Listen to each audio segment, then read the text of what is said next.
என்ன வேலை? ஃப்ரெண்டு வீட்டுக்கு வந்தேன். ஃப்ரெண்டு வீட்டுக்கு வந்தா அப்படியே அந்த வழியே போக வேண்டியதானே? இங்க என்ன பண்ணிட்டு இருக்க? அது அது சாரி, சிகரெட் அடிக்கிறதுக்காக. அறிவுல உனக்கு எல்லாம் பொம்பளை பிள்ளைங்க இருக்கணும். சேர்ந்து வெளியே போய் பிடிக்க வேண்டியதானே? இங்க வா. எனக்கு இதெல்லாம் சுத்தமா பிடிக்காத. சார், ஏப்பா படிச்சு வந்தானே நீ? உனக்கு எங்களுக்குள்ள பிரச்சனை நீ மறந்துருக்க மாட்டேன்னு நினைக்கிறேன். எதுக்கு மேல மேல பிரச்சனை பண்ணிட்டு இருக்க? என்ன சார் இது? நான் என் ஃப்ரெண்டு வீட்டுக்கு வந்தேன். இதுக்கு போய் உன் ஃப்ரெண்டு வீட்டுக்கு வா. அதெல்லாம் அந்த லோடு நிறுத்திக்க. இந்த மாறி பிடிக்கிறது, திருத்துருன்னு முழிக்கிறது, இதெல்லாம் இங்க வச்சுக்காத. என்ன சார் இது? சண்டைக்காரன்ட்டு பேசுற மாதிரி பேசுறீங்க. எனக்கு உங்களுக்கு எந்த வித பிரச்சனை இல்லையே. பிரச்சனை எல்லாம் எனக்கு உங்க சகலைக்கும் தானே.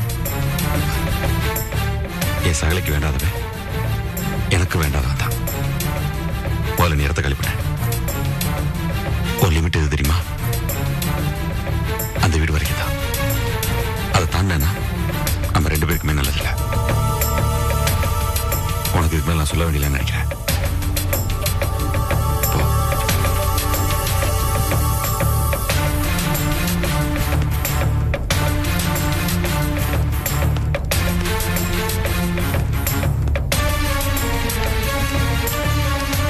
பவானி, பவானி.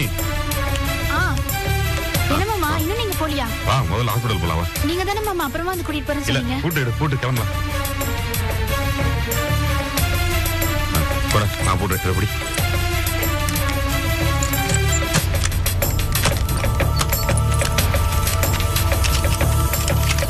கிளம்பு.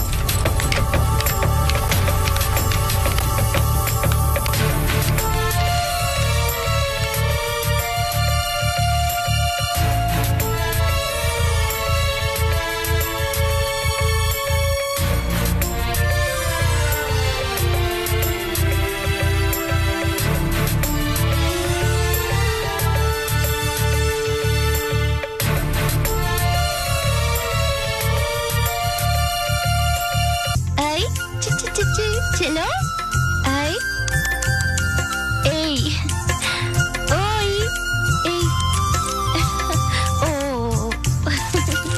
இந்த பவானி எதுக்குக்கா இவ்ளோ வாங்கிட்டு வந்திருக்க? இருக்கட்டும். இப்ப எல்லாமே 2 வாங்க வேண்டியதா போச்சு இல்ல? பாவம் நீங்க. எங்களை பத்தி சொல்றியே, இனிமே வா நிலைமையை வச்சு பாரு. எல்லாமே 2 தான் வாங்கணும். இதெல்லாம் பரவாயில்லைங்க, கடையில வாங்கிடலாம். ஆனா ஸ்கூல் அட்மிஷன் 2 வாங்குறதா ரொம்ப கஷ்டம். அப்பா, நம்ம வீட்ல முதல் தடவையா 2 குழந்தை பிறந்திருக்கு. ஆமா, பெரிய அபூர்வம் இல்லையா? இதுக்கெல்லாம் கொடுக்கணும் வேணுமா? சொல்லுவாங்கல்ல, எந்த பொண்ணுக்கு 2 குழந்தை பிறக்குதோ அந்த பொண்ணு மேல ஆண்டவனுக்கு தனி கருணை இருக்குதுன்னு. ஏன்னா பாவம், ஒரு பிரசவத்துக்கே நீங்க 10 மாசம் சுமந்து கஷ்டப்படுறீங்க. ஒரே கஷ்டத்தோட 2 குழந்தைய கொடுத்துறான்ல, அப்ப அதிர்ஷ்டக்காரி தானே. சரி சரோ, கிளம்பலாமா? கிளம்பலாங்க. வர லீலா. வாங்கம்மா. வரமா லீலா, உடம்பு பத்திரமா பாத்துக்கோ. வரேன் பவானி. வரேன். சரி, போயிட்டு வாமா. வரேன் மாமா. வாமா. அம்மா, டாக்டர் வந்து மருந்து கொடுத்தாரா? மருந்து கொடுத்து ஊசி போட்டாங்கப்பா. அக்கா, பெயின் ஏதாச்சும் இருந்துச்சு அக்கா? பெயின் இருக்கத்தான் செய்யும், போக போக சரியிடும் பவானி. வா விஜய். வாங்க கோபி. லீலா, இருக்கேன். உட்கார் விஜய். என்ன ரெட்ட நாயனமும் என்ன பண்ணிட்டு இருக்காங்க? என்ன கோபி சொல்றீங்க? ஆமாங்க, ஒரு குழந்தை அழுதாலே தாங்க முடியாது. இங்க 2 அழுகிறதும் வாசிக்கிறதும் ஒண்ணுதானே. அதனாலதான் இதுக்கு ரெட்ட நாயனம்னு பேர் வச்சிருக்கேன். எனக்கு 2 குழந்தை பிறந்தது உங்களுக்கு கேலியா போச்சு இல்ல? ஐயா, நான் சும்மா கிண்டலுக்காக சொன்னேங்க. ஆமா, ரவி எதுவும் போன் பண்ணாப்லையா? இல்ல, இன்னும் பண்ணல. போன் பண்ணலையா? அப்ப எங்கதான் மாமா போயிருக்காரு? ஏதோ ஏஜென்சி மீட்டிங்னு சொல்லிட்டு போனாமா. என்ன மாமா, அங்க போன இடத்தோட போன் நம்பராவது கொடுத்துட்டு போயிருக்கணும், இல்ல அவராவது பண்ணணும். எதுவுமே பண்ணல. என்ன பேசுற நீ? அங்க ஏதாவது வேலை இருந்திருக்கும், அதனால லேட் ஆயிருக்கும். இத போய் பெரிய குத்தமாய் பேசிட்டு இருக்கிற. ஆரம்பிச்சிட்டீங்களா?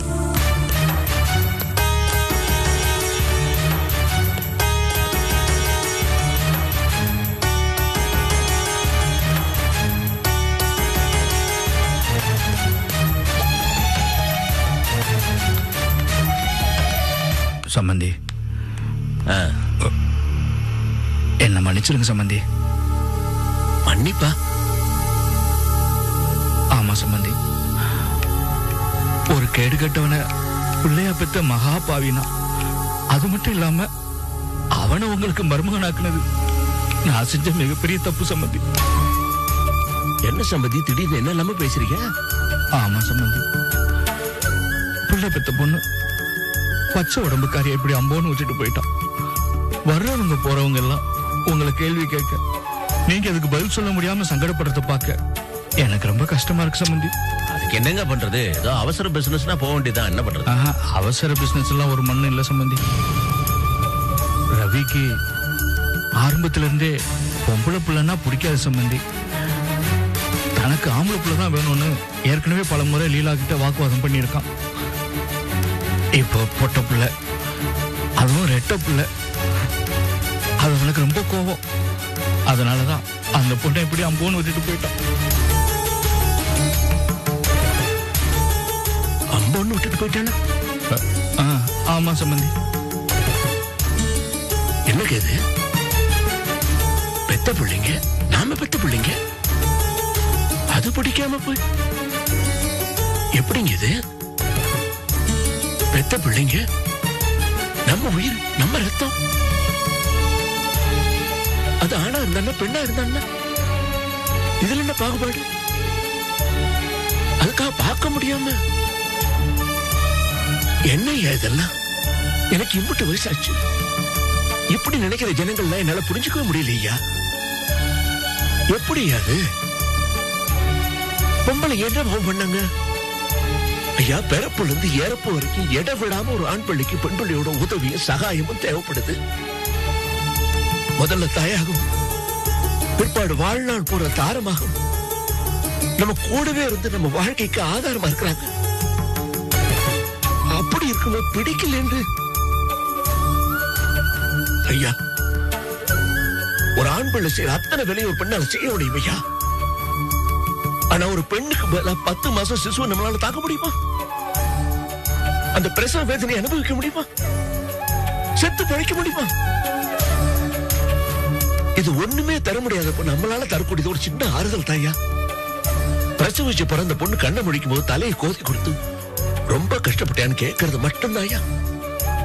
இது கூட செய்ய முடியாம ஒரு ஆம்பளை ஓடி போயிட்டான்னா இதை விட ஒரு நன்றி கட்ட செயல் இருக்க முடியுமா ஐயா? கொடுமை ஐயா, கொடுமை. ஐயா, மதுரைக்கு போயிருக்கிறாரே அந்த ஆண்பள்ளிக்கு, உள்ள இருக்கிறாளே நான் பெத்த பெண் பிள்ளை, அதோட அருமை புரியலையா?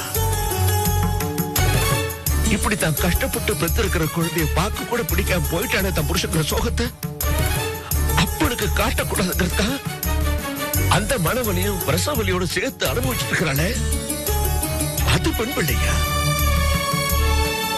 அந்த சகிப்புத்தன்மை, அந்த விட்டு கொடுத்தல் எந்த ஆண் பிள்ளைக்கு அது வருமா? உங்கயா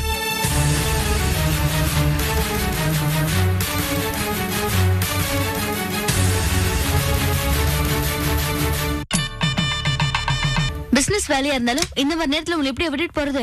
நானா இருந்தா அவரை சும்மா விட்டுருக்க மாட்டேன். இது சொல்லி தெரியணுமாக்கும்? இல்ல விஜய், அவருக்கு ஏதாவது முக்கியமான வேலையா இருந்திருக்கும், அதான் போயிட்டாரு. அப்படி என்ன பெரிய வேலை? டேய், தொழில் ரீதியா போயிருக்காருன்னா ஏதாவது பிசினஸ்ல பெரிய வேலையா இருக்கும். இத போய் பெருசா பேசிட்டு இருக்க? ஆமா, இது முக்கியமா இல்ல தொழில் முக்கியமா? இதை விட முக்கியமான வேலையா இருந்திருக்கும், அதான் அவர் போயிட்டாரு. இல்லன்னா நிச்சயமா இங்கதான் இருந்திருப்பாரு. அவர் அங்க போன வேலையை கவனிக்கிறாரு என்னமோ. நினைப்பு முழுக்க என்ன பத்தியும் என் குழந்தைங்களை பத்தியும் தான் இருக்கும். பார், இதுதான் புருஷன் முன்னாடி ஒற்றுமைங்கிறது. எவ்வளவு நீட்டா புருஷனை பத்தி புரிஞ்சு வச்சிருக்காங்க பாரு.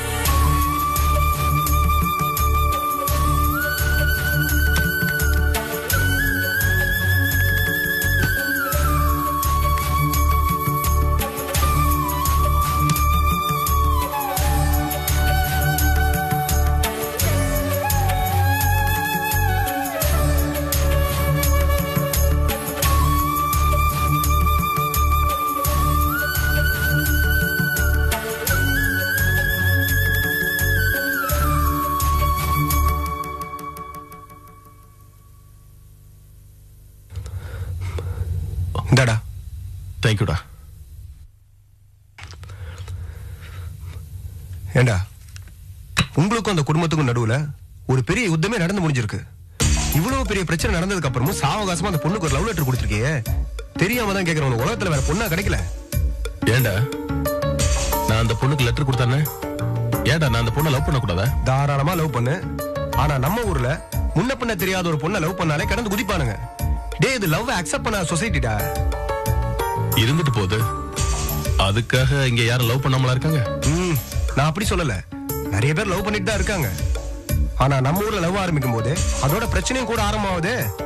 அட்லீஸ்ட் உங்க மேட்டர் அப்படி இருந்தா கூட பரவாயில்லையே. ஏகப்பட்ட பிரச்சனை ஏற்கனவே நடந்திருக்கு. 2 குடும்பத்துக்கு நடுவுல அடிதடி, போலீஸ் ஸ்டேஷன், இப்படி ஏகப்பட்ட வில்லங்க நடந்திருக்கு. சோ உன் மேட்டர் எப்படி போகுமோ எனக்கு தெரியல. ரொம்ப குழப்பமா இருக்கு. டேய், மத்த யார பத்தி எனக்கு கவலை கிடையாது. எனக்கு வேண்டியது அந்த பொண்ணோட சம்மதம். அது எனக்கு கிடைச்சிருச்சு. அது போதுண்டா எனக்கு.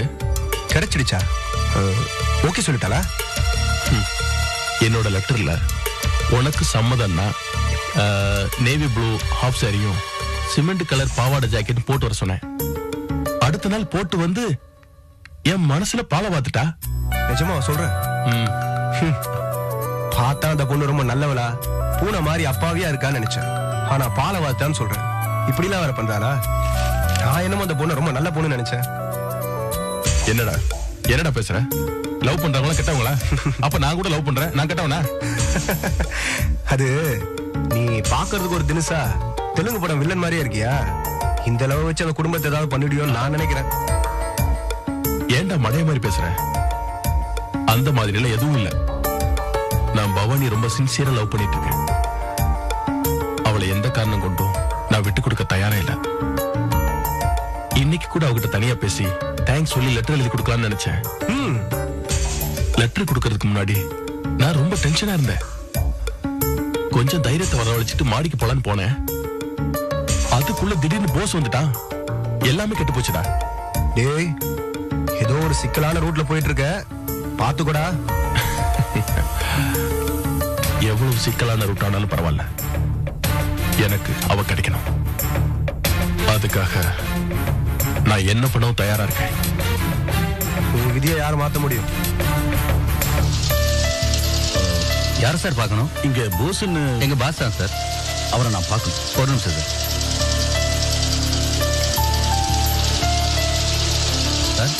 சார் உங்களை பார்க்க ஒரு எடுத்து குடிக்கிறீங்க. நீ பாட்டுக்கு வேலையை பார்த்துட்டு இருக்க. வணக்கம் சார். வணக்கம், வாங்க. சொல்லுங்க. என் பேர் செல்வகுமார். எக்ஸ்போர்ட் பிசினஸ் பண்ணிட்டு இருக்கேன். எப்பவும் என் பிசினஸ் எல்லாம் உங்க சகல கோபி கிட்ட தான் கொடுப்பேன். அவர் கொஞ்சம் பிஸியா இருக்காரு போல். ஆமா, கொஞ்சம் பிஸியா தான் இருக்காங்க. அதனால தான் உங்ககிட்ட வந்தேன். சொல்லுங்க சார், என்ன பண்ணணும்? கொஞ்சம் பிசினஸ் விஷயமா பேசணும். வாங்க சார், உள்ள போய் பேசலாம். வாங்க வாங்க சார், வாங்க உட்காருங்க. சொல்லுங்க சார்.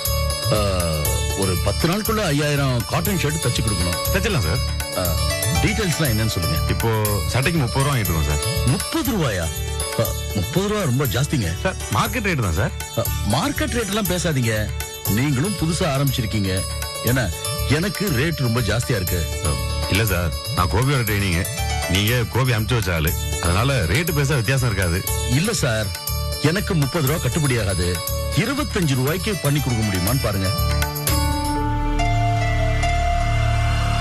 என்ன யோசிக்கிறீங்க? இல்ல 25 ரூபான்றப்போ கோபியோட கம்மியா வந்துமான்னு பயப்படுறேன், வேற ஒண்ணும் இல்ல. அப்படி இல்ல சார், நீங்க பண்ணி கொடுத்தீங்கன்னா இந்த பிசினஸ் நீடிக்கும், நம்ம ஃப்ரெண்ட்ஷிப்பும் கொஞ்சம் நீடிக்கும். என்ன சொல்றீங்க? பண்ணலாம், பண்ணுங்க. ஒரு நிமிஷம் சார்.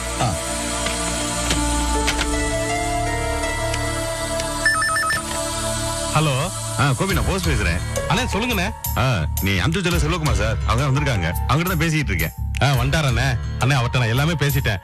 அவர் கரெக்டா மட்டும் முடிச்சு கொடுத்துருங்க. ஒர்க்கு கொஞ்சம் அர்ஜென்ட்ங்கிறாரு. ஆனா அண்ணே, நமக்கு ஆர்டர் தானே முக்கியம்.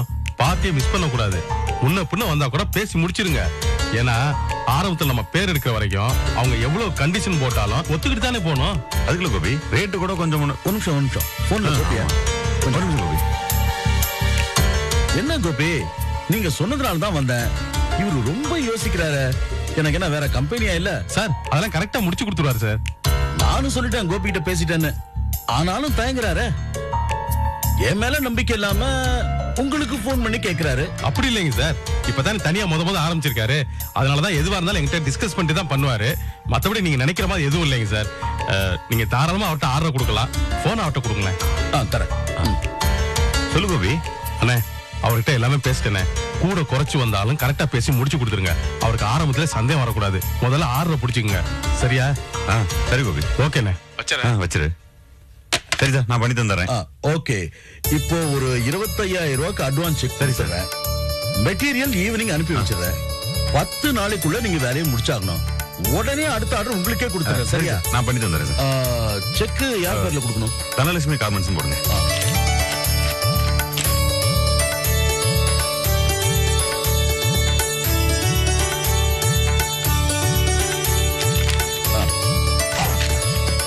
நான் வரட்டுமா? சரி சார், தேங்க்யூ. போயிட்டு ஆமாங்க, தெரியும். அவர் ரொம்ப பெரிய மனுஷனாச்சே. முந்தானத்து கூட அவரை பத்தி தான் நாங்க பேசிட்டு இருந்தோம். நான் வீட்டுல கலந்து பேசிட்டு சொல்றேங்க. ஆமாங்க, இது மாத்திரம் நல்லபடியா அமைஞ்சா நம்ம 2 குடும்பத்துக்கும் ரொம்ப நல்லதுங்க. சரிங்க, நான் பேசிட்டு சொல்றேங்க. சரிங்க சரிங்க. வைக்கிறேன். யாருங்க போன்ல? ஒரு பிரமாதமான வர நம்ம ரமேஷ்க்கு வந்திருக்கு. ஒரே பொண்ணு, பெரிய பணக்காரங்க. பெங்களூர்ல சாஃப்ட்வேர் கம்பெனி இருக்கு. தமிழ்நாட்டுல 4-5 இன்ஜினியரிங் காலேஜ், பாலிடெக்னிக்னு ஏகப்பட்ட சொத்து. நம்ம வீட்டுல பையன் இருக்கான்னு தெரிஞ்சு கிளப் செக்ரட்டரி மூலமா அப்ரோச் பண்ணிருக்காங்க. நம்மளால யோசனை பண்ணி கூட பார்க்க முடியாத அளவுக்கு பெரிய சம்பந்தம். அப்படியாங்க? நம்ம பையனுக்கு நல்ல சம்பந்தம் வந்திருக்கு. ரமேஷுக்கும் வயசாகிட்டே போகுது. டேய் ரமேஷ், பேசி முடிச்சிடலாமாடா? வேண்டாம்மா. என்னது வேண்டாமா? ஆமா, எனக்கு பிடிக்கல. ஏண்டா அப்படி? அவங்க எவ்வளவு பெரிய இடம் தெரியுமாடா? அவங்க எப்பேற்பட்ட இடம்னு விவரமா சொல்லிட்டு இருக்கேன். ஒத்த வார்த்தையில வேண்டாம்னு சொல்றீங்க. இதாண்டா திமிருங்கிறது. இல்லப்பா, நீங்க சொல்றது எவ்வளவு பெரிய இடமா இருந்தா என்ன? எனக்கு பிடிக்கலன்னா சொல்ல முடியும். டேய், அவளை பார்த்துட்டு அப்புறம் இத சொல்லுடா. எதுவுமே தெரியாம ஒரு பொண்ணை எப்படி பிடிக்கலன்னு சொல்லுவ? அப்பா, பார்க்கணும்ன்ற அவசியமே இல்ல. அவ பேராளிகா இருந்தாலும் கோடீஸ்வரியா இருந்தாலும் எனக்கு கவலையே இல்ல. எனக்கு வேண்டாம். ஏண்டா வேண்டாம்னு சொல்ற? என்ன காரணம்னு சொல்லு. எதுக்குப்பா காரணம்? எனக்கு தெரிஞ்சாகணும். நீ ஒன்னும் பைத்தியக்காரன் இல்லையே. எந்த காரணத்துக்காக இப்படி சொல்ற? ப்ளீஸ், இந்த பேச்சை இத்தோட விடுங்க. விட முடியாதுடா. நீ ஏன் வேணாங்கிற? உனக்கு என்ன கல்யாண வயசு ஆகலையா? சொல்லு, ஏன் வேணாங்கிற சொல்லு. அப்பா, கொஞ்சம் சும்மா இருக்கீங்களா? எனக்கு தெரியணும்டா. மாமா, அது என்ன காரணம்னு எனக்கு தெரியும். என்னது? உங்களுக்கு தெரியுமா? என்ன காரணம்? மாமா, ரமேஷ் யாரோ ஒரு பொண்ண லவ் பண்றாருன்னு நினைக்கிறேன். ஏண்டா, நிஜமாவாடா? ஏண்டா புத்தி கேட்டவனே, என்னடா இது லவ் பிப்புன்னு எண்ணிக்கையாம புதுசா ஆரம்பிச்சிருக்க? அது எப்போ வருமோ அப்பதானப்பா வரும். ஓஹோ, அப்படி வருமா? அது அப்படி வந்தா அத வேற பஸ்ல ஏத்தி அனுப்பு. ஒழுங்கு மரியாதையா நான் சொல்ற இடத்துல கல்யாணத்தை பண்ணிக்க. டேய், இது குபேரனோட சம்பந்தம் பண்ற மாதிரிடா. இல்லப்பா, நான் லவ் பண்ற பொண்ணை தான் கல்யாணம் பண்ணிப்பேன். டேய், பாருடா, நீ சொல்ற அதே வார்த்தையை தான்டா நானும் சொல்றேன். நீ காதலிக்கிறவ கோட்டீஸ்வரியா இருந்தாலும் சரி, பேரழகியா இருந்தாலும் சரி, என்னால அவளை இந்த வீட்டு மருமகளா ஏத்துக்க முடியாது. நான் சொல்ற பொண்ணுதான் எனக்கு மருமக, உனக்கு மனைவி. இவ்வளவு நாள் கழிச்சு உனக்கு ஒரு கல்யாணத்தை பண்றான். அது இந்த ஊரே பிரமிக்கிற மாதிரி இருக்கணும்னு நான் நினைக்கிறேன். அத சொன்னா கேட்க மாட்டேங்கிறீங்க. சாரிப்பா, நான் என்னோட முடிவுல உறுதியா இருக்கேன். பாத்தீங்களா? டேய், கடைசியா சொல்றேன்டா, நான் கை நீட்டுற பொண்ணதான்டா நீ கல்யாணம் பண்ணிக்கிற. அப்படி பண்ணல, இந்த வீட்டுல தொழில எதுலயுமே உனக்கு பங்கு கிடையாதுடா. என்னங்க? நடு தெருவுல தான்டா நீ நிக்கணும். மாமா, நல்லா யோசிச்சு பதில் சொல்லு. பெருசா பேச மாமா.